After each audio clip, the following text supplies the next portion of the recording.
In the previous episode of Monarch, Legacy of Monsters, as the team tried to evade Snow Vark, the Frost Titan in Alaska, May accidentally fell into an ice puddle and faced the risk of getting affected by hypothermia.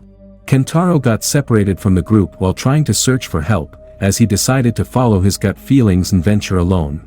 On the other hand, Monarch learned about probable Titan activity in Alaska after registered pulsar-level radioactive readings.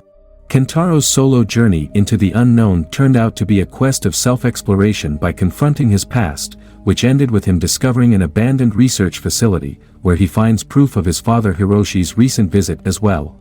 Thanks to Hiroshi fixing the radio system at the facility during his visit, Kentaro was able to call for help just in time. The team manages a narrow escape as Shaw distracts the Titan long enough for the team to board the rescue helicopter. However, it is revealed that the team was rescued by none other than Monarch agents Tim and Duval. Episode 5 begins at Monarch's outpost in Alaska, where May, Kate, Kentaro, and Shaw are taken by the organization agents and are being held captive. After nearly getting frostbitten, May is gradually recuperating, while Kate and Kentaro are getting restless as their questions addressed to the organization's higher-ups remain unanswered. Duval goes to May with the damaged laptop where May had stored Bill Randa's findings, and assuming that she has already created a backup, Duval asks her to hand it over. As May refuses, Duval promptly reminds her that Monarch has looked into their past, and they are aware of her sister Lyra's close bond with her. Before leaving her with Monarch's communication details, Duval's passive-aggressive threat implies that if May doesn't change her stance about assisting Monarch soon enough, she should be worried about severe repercussions. Monarch Chief Verdugo and her associates Tim and Duval discuss their possible course of action regarding the three of them.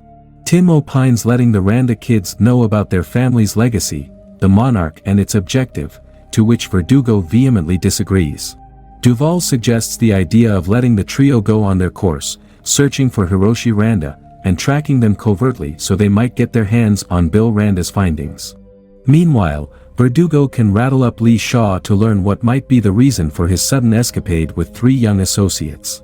Tim arranges for the necessary measures to let Kate, Kentaro, and May return to Tokyo, and as he departs, his deliberate verbal discouragement works like a charm as Kentaro gets triggered to continue on their former course of finding Hiroshi. Kate suggests checking Hiroshi's office at his other home, San Francisco, to learn where he might have been headed, and thus the team, except Shaw, would venture to the other side of the globe. On the other hand, Verdugo decides to have a one-on-one chat with Lee Shaw and begins her session by reminding the former Monarch founder about the past days by playing video recordings featuring Keiko, Bill, and his younger self. Once customary pleasantries are out of the way, Verdugo cuts to chase, as she wants to know whether Shaw has shared some very particular confidential details with the Randa siblings and details about Bill Randa's family. Shaw denies sharing information with the kids and calls out Monarch for being totally ineffectual in Titan crisis management.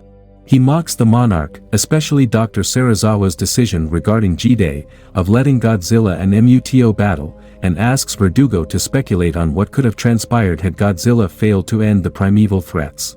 Needless to say, by now Verdugo is tired of getting her patience tested, and she warns Shaw with severe consequences lest he doesn't reveal what Bill Randa's files contain.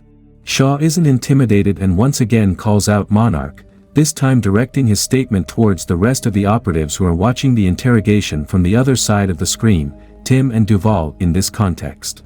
Kate, Kentaro, and May reach San Francisco, and the ruins of the Golden Gate Bridge remind viewers of the viciousness of the Titan calamity at once. Post-G-Day, this part of the world has coped differently, and profiteering middlemen have taken charge to commoditize tragedy by organizing trauma tours, creating bunker shelters for the affluent, paranoid customers, and whatnot.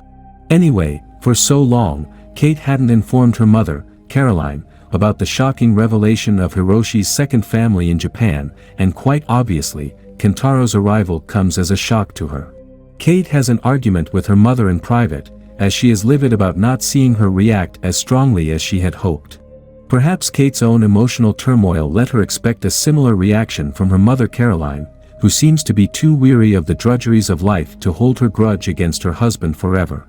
She shares that the news of Hiroshi's cheating didn't come out of the blue, as she had anticipated his extramarital relationship previously, but to keep the peace in the family intact, she chose not to call him out in the end. Hiroshi's office lies amid the Titan battle-devastated site of the city, and Kate plans to venture inside by infiltrating military surveillance. Caroline works as a licensed scavenging crew on the site, and Kate convinces her to escort her, May, and Kentaro inside. As the trio reaches the site and moves towards the abandoned, dilapidated cityscape, a dystopian world unfolds in front of viewers, which perfectly highlights the severity of the tragedy experienced in the wake of the Titans. It almost reminds us of Sam and Ford Brody's exploration of the dilapidated Janjira nuclear power plant in Godzilla, 2014. Kate's PTSD is triggered by the sight of the places that were once dear to her being in ruins, which reminds her every passing moment of how much she has lost. In a flashback sequence, Kate's love life with Dina is shown, with whom she was going to start a new phase of life. Kate used to teach in a high school and remembers how, a day before G-Day, much like other naysayers, she brushed off her students' concerns about Titan's emergence in other parts of the world as a government prank. The trio escapes getting caught by the military twice and enters a subterranean collapsed site while being chased. By now, Kate's PTSD has taken hold of her mind, and she almost hallucinates her father Hiroshi in Kentaro.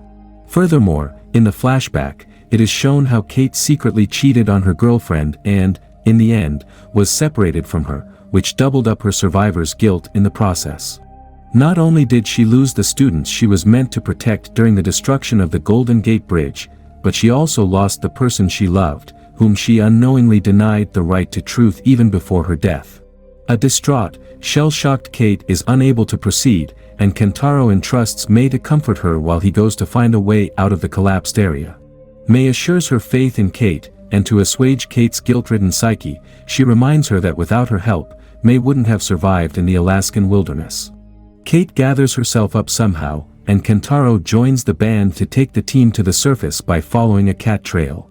Finally, the team was able to locate Hiroshi's office, where they initially struggled to find any secret vault or, for that matter, anything that might indicate his whereabouts. However, after superimposing one of Keiko's radiation pattern maps on Hiroshi's specialized world map, Kentaro and Kate are able to pinpoint several locations across the world, which connect San Francisco, Alaska, and extend to Africa. Realizing that Africa is where Hiroshi might have headed next, the trio decides to once again embark on their globetrotting mission. Before taking her leave, Kate reconciles with Caroline and informs her about Hiroshi's survival. As Kentaro too gets busy while calling his mother, May uses the opportunity to contact Monarch HQ, presumably Tim, and Duval, to inform them that she is willing to cooperate in exchange for being able to go back home, Tacoma, in this context, to reunite with her sister.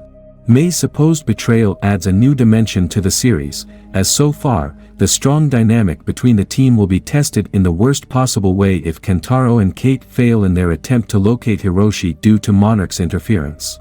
Her murky past might be connected with the Titan situation in more ways than previously assumed, which will be revealed in upcoming episodes.